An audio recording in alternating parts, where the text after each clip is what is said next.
Bien, gracias por seguir aquí en Matinal. Siempre agradecido por su fiel sintonía. Son las 7:12 minutos de la mañana y vamos a entrar a nuestro plato fuerte del día, las entrevistas. Nos acompaña hoy Ligia Pérez Peña, quien es viceministra de Descentralización y Participación del Ministerio de Educación. Muy buenos días.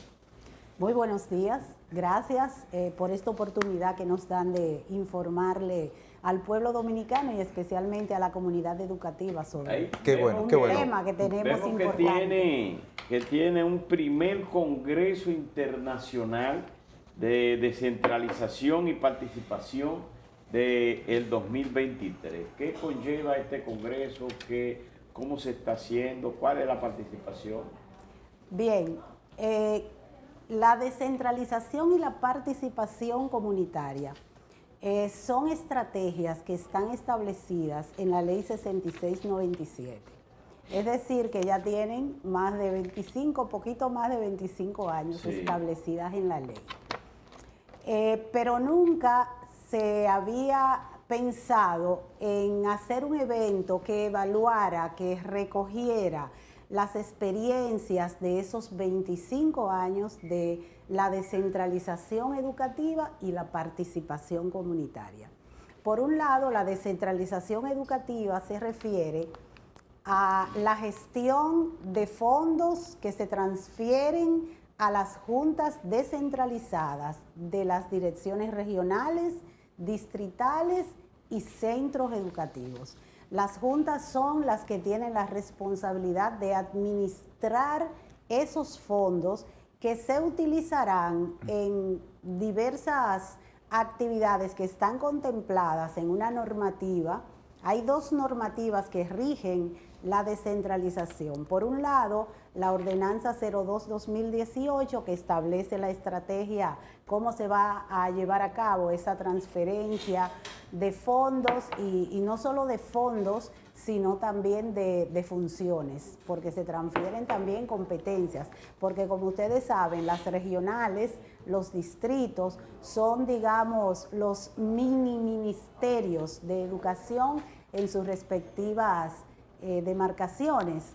Y luego están los centros educativos como la unidad funcional estructural del sistema. De lo que estamos hablando es de procurar mejorar la gestión del sistema.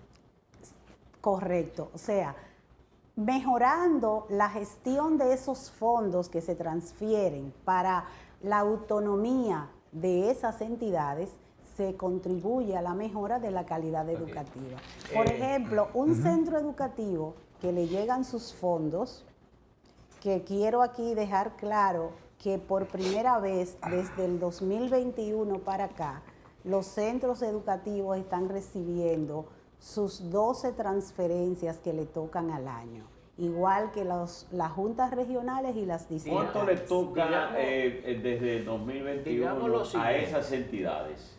Bueno, son 12 cuotas. Sí, 12 cuotas mensuales que se calculan en base a la matrícula que tenga el centro educativo.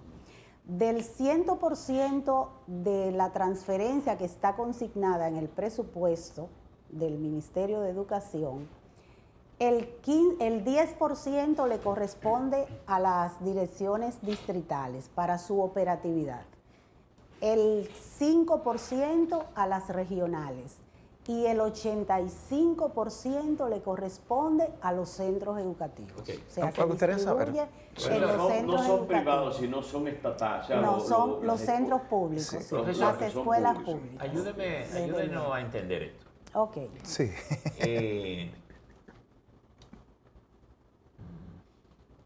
Tenemos, cuando usted dice a los centros educativos, cada escuela recibe de manera particular su fondo particular. Sí, no importa el tamaño de la escuela, lo tiene. Lo tiene, no importa el tamaño, pero la cantidad sí depende del tamaño. Bien, ¿quién es responsable del manejo de esos fondos en cada centro? Las juntas distritales, las juntas de centro educativo. La junta del centro. Sí. Eso hace suponer que cada escuela tiene una junta. Exactamente. ¿Eso hace suponer o en definitiva eso No, lo cada maneja centro, el director? No, cada centro tiene una junta que está constituida por el director del centro, quien la preside. Ajá. un representante de la Asociación de Padres, Madres y Amigos de la Escuela de ese centro. Un representante de los docentes del centro. Que sería la ADP. Sí, en ese caso, bueno, el representante de los docentes que trabajan en ese centro. Un representante de los estudiantes.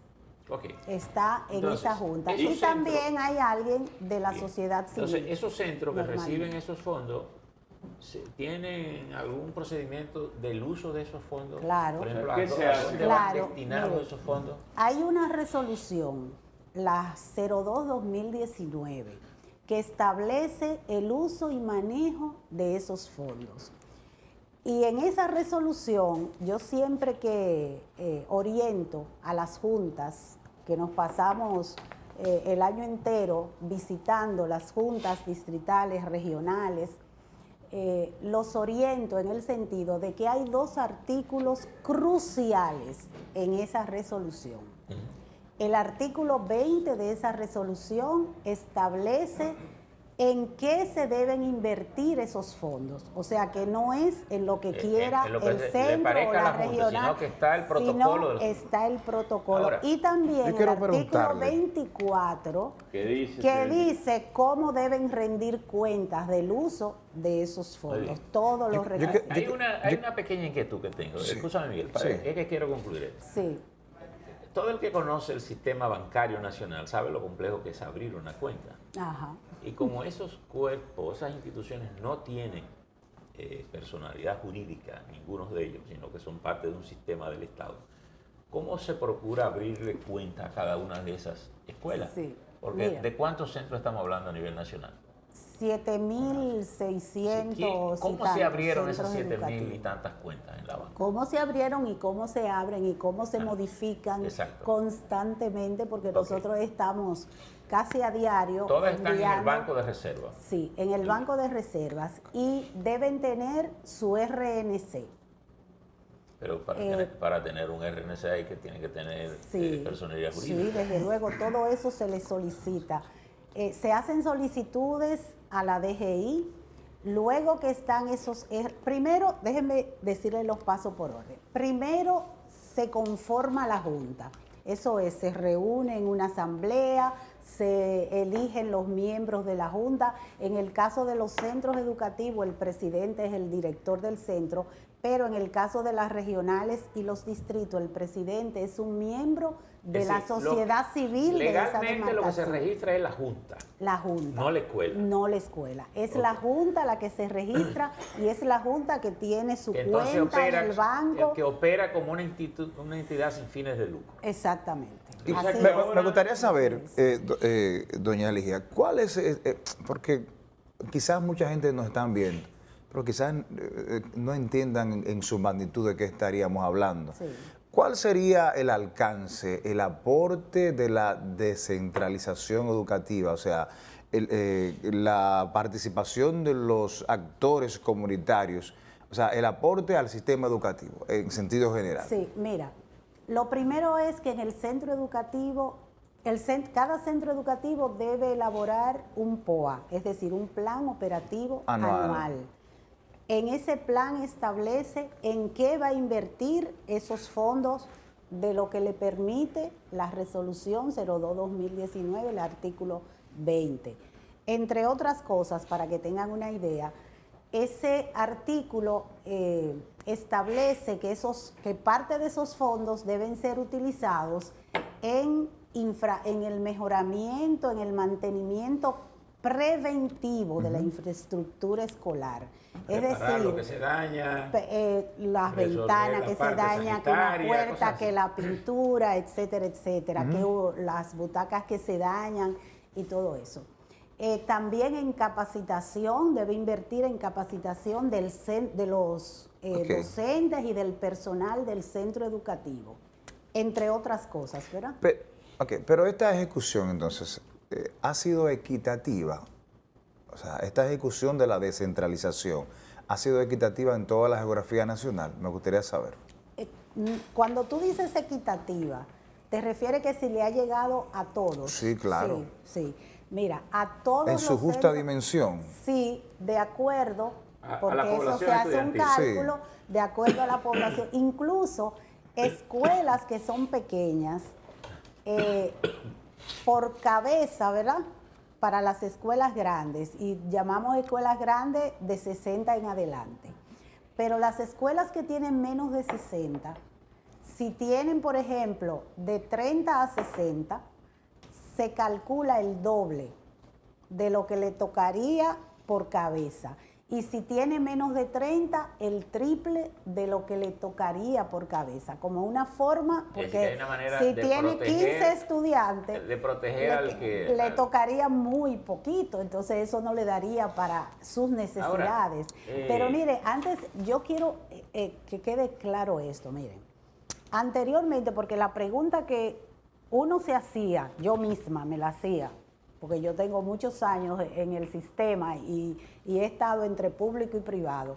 Y yo me hacía la pregunta, pero si hay una ley que establece que hay que enviarle esos fondos a los centros educativos y dice en qué hay que invertirlo, ¿por qué las escuelas están tan deterioradas? ¿Por qué se ha llegado a ese nivel de deterioro? Escuelas nuevas que a veces aparecen, que parecen viejísimas, de lo deteriorada que están. Entonces hay un tema también aquí de capacitación, de formación y de sensibilización hacia los directores de los centros educativos, que muchos de ellos no saben lo que tienen entre manos, no saben el potencial Profesora, que tienen para usar esos recursos en favor de la mejora de la calidad de la educación en su centro educativo. Profesora. Y ahora, y entonces, anteriormente uno decía, bueno, es que no le llegaba, y es cierto que no le llegaba.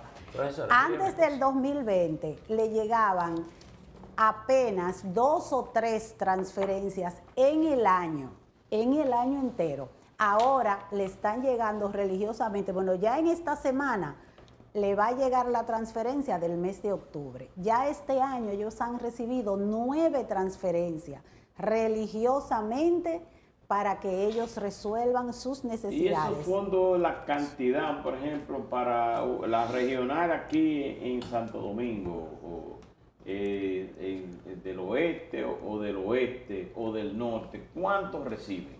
Mire, en promedio este año, en estos 9 meses, ya casi 10, los centros educativos a nivel nacional han recibido más de 4.000 millones de pesos. 4.000 Sí, señor. millones de pesos. Entre las juntas distritales, regionales y los centros educativos, distribuidos, Pero como eso le no- digo, de eso es acuerdo una al per cifra cápita. Es respetable. una cifra respetable, una cifra que si se emplea correctamente, por eso es que las cosas se siente ahora como que van mejorando, porque en la medida que ellos vayan tomando conciencia, porque déjenme decirle que con los directores de centro se daban 2 situaciones importantes, 2 extremos. Una, que gastaban ese dinero, lo poco que le llegaba, de una manera, digamos, inadecuada, pero el otro extremo era que no le ponían la mano al dinero, porque yo no quiero tener problemas si le pongo la mano a ese dinero. Entonces, son los 2 extremos. Entonces, Profesora, mire una esa cosa. concientización que estamos haciendo y esa formación ha llevado, por ejemplo, déjenme decirle que ¿Se está ahora, utilizando correctamente ahora? sí señor, para el año escolar, para la apertura del año escolar, que me dijo don Percio ahorita que ha comenzado como con menos, y es cierto, ustedes saben qué pasó, que los centros educativos utilizaron sus fondos para remozar las escuelas. O sea, fue con los fondos de ellos. Claro, aquellas que requieren de una intervención mayor, que no da ese dinero para Mi que la comentario- intervengan, ya eso mi lo hace el comentario- MINER directamente. Mi comentario estaba más dirigido al ambiente entre ADP y las autoridades, en ese sentido. Pero yo creo que aquí hay una cosa que quisiera que viéramos con usted. Sí. Primero, ¿qué nivel de supervisión hay para el buen uso de esos fondos? Eso mismo. Buen uso no solo desde el punto de vista de la honestidad de su manejo, sino del destino, Claro. del propósito, que es mantener la escuela en calidad. Sí. Y segundo, Y de vigilancia, don Percio, ¿en qué medida incorporamos a los estudiantes y a las familias a responder por las escuelas. Por ejemplo, todos sabemos que los que rompen la butaca son los estudiantes, los que rompen la ventana son los estudiantes, los que dañan el baño cuando van son los estudiantes. Correcto. Y ocurre que ni el estudiante, ni el papá, ni la mamá dan la cara cuando hay que pintar la escuela. Entonces, ¿en qué medida estamos resolviendo, invirtiendo en resolver los abusos a veces cometidos por los propios la estudiantes? participación activa de los Porque padres. cuando tú lo incorporas a limpiar, el que limpia no ensucia. Exacto. Entonces, a veces más que fondo es la actitud de decir, bueno, el sábado todo el mundo tiene que estar Las aquí, dos cosas, pasando la brocha y Así pintando. Es decir, ¿en qué medida estamos empoderando a la sociedad dominicana en el sistema educativo nacional? Mire, con relación a la primera parte de la vigilancia de los fondos, de la supervisión y eso, desde la instancia de la Dirección General de Descentralización, hay unos equipos que están creados precisamente para ir al terreno a hacer monitoreo. Constantemente por un call center que hay instalado allá se están requiriendo informaciones, cuando es necesario bajan directamente a las fuentes, pero además la Dirección de Liquidación y Conciliación de Fondos del Ministerio de Educación, que pertenece al Viceministerio Administrativo y Financiero, hace auditorías constantemente de esos fondos, tanto en las regionales, en los distritos como en los centros educativos. Los centros, las juntas de los centros educativos tienen que liquidar todos los meses a el distrito. Entonces, cuando bajan las auditorías, el distrito tiene que tener todo eso bien claro, tanto de los centros educativos como de su propia oficina, porque ellos también manejan fondos, y del mismo modo las regionales.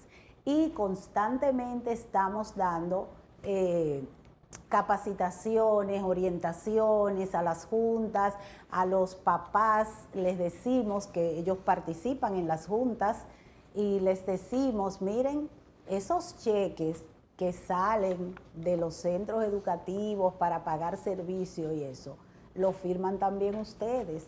Todo el que firme ese cheque es responsable de lo que se hizo con eso. Profesora. Entonces ellos ya están, porque el tema es que como no estaban manejando fondos, ellos no le daban importancia, ahora sí están haciendo devedores de que esos fondos cuando yo se estudié en la usen escuela, adecuadamente. estando chiquito, Ajá. había una figura que era muy emblemática en el sistema educativo, pero parece que la matamos, que era el inspector, Ah, sí, el inspector. que visitaba periódicamente Cuando la yo, escuela. cuando yo Se decía que venía el inspector. cuando yo estudié eso no existía. Ya no Bueno, existía. ya habían matado al inspector. Sí. El inspector. Puerto Vejuna había matado al inspector. Bueno, ese inspector tenía la responsabilidad. Y bueno, cuando ese inspector llegaba, el primero que estaba nervioso era el director. Sí, sí, sí. Porque ese inspector iba y vigilaba hasta el listón de la puerta desprendido. Si el Y las director no orejitas buscaba a de alguien. muchacho, y Y la no azul. recibían fondos, ¿eh?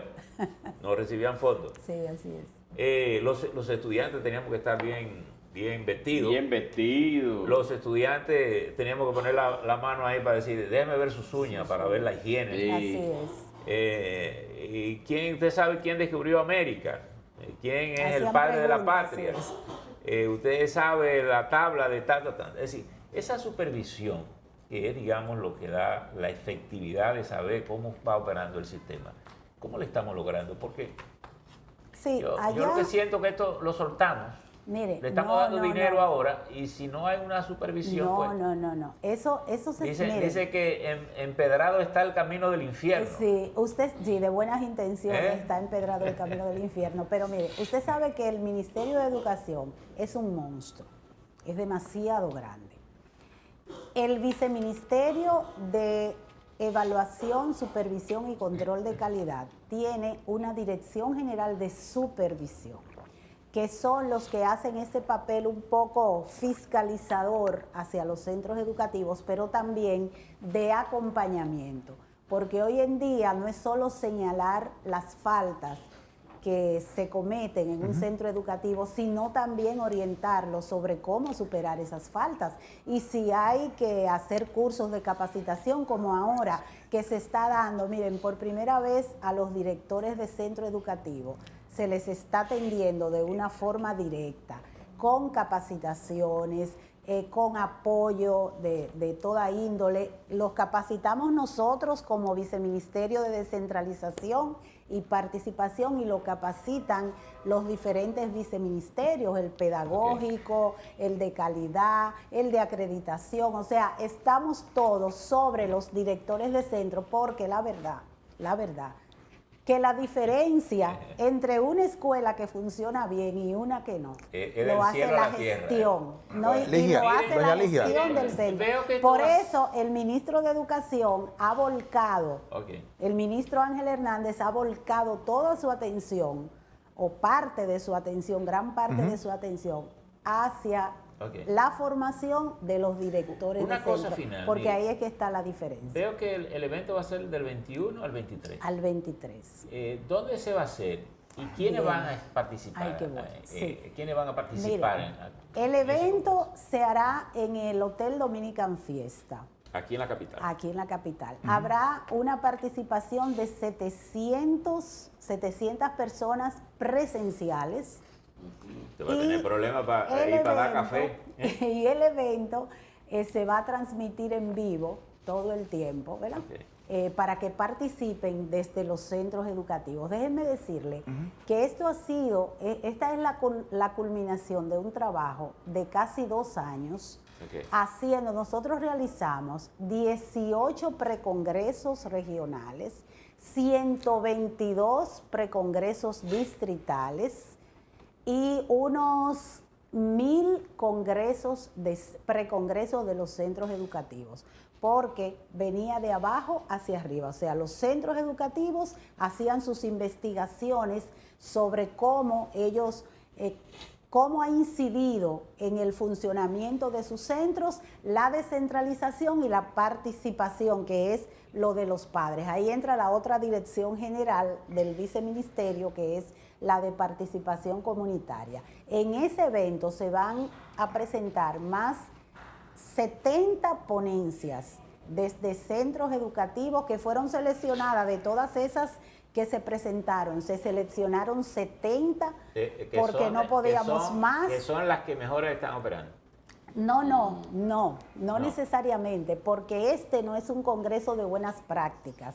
Qué bueno que hace esa acotación. Miren, en un congreso de buenas prácticas tú presentas los mejores trabajos, las mejores prácticas, para que los demás puedan imitarla, ¿verdad? Pero en este caso es sencillamente presentar cómo ha ido evolucionando, cuáles prácticas han impedido que la descentralización a esta altura de juego no tenga la efectividad que se ha esperado. Ligia. O sí, eso es. Y además, perdón, ya para terminar, hay 4 ponencias, 4 conferencias nacionales y 2 conferencias internacionales de países que han tenido buena experiencia. Ligia. Bueno, le agradecemos mucho, sí, de verdad, Ligia Pérez Peña, viceministra de Descentralización y Participación del Ministerio de Educación. Señores, continúen. Gracias. Profe Ligia. Sí, continúen con nosotros. En breve no se pierda la entrevista con Eddie Olivares, vicepresidente del Partido Revolucionario Moderno. Continúen con nosotros.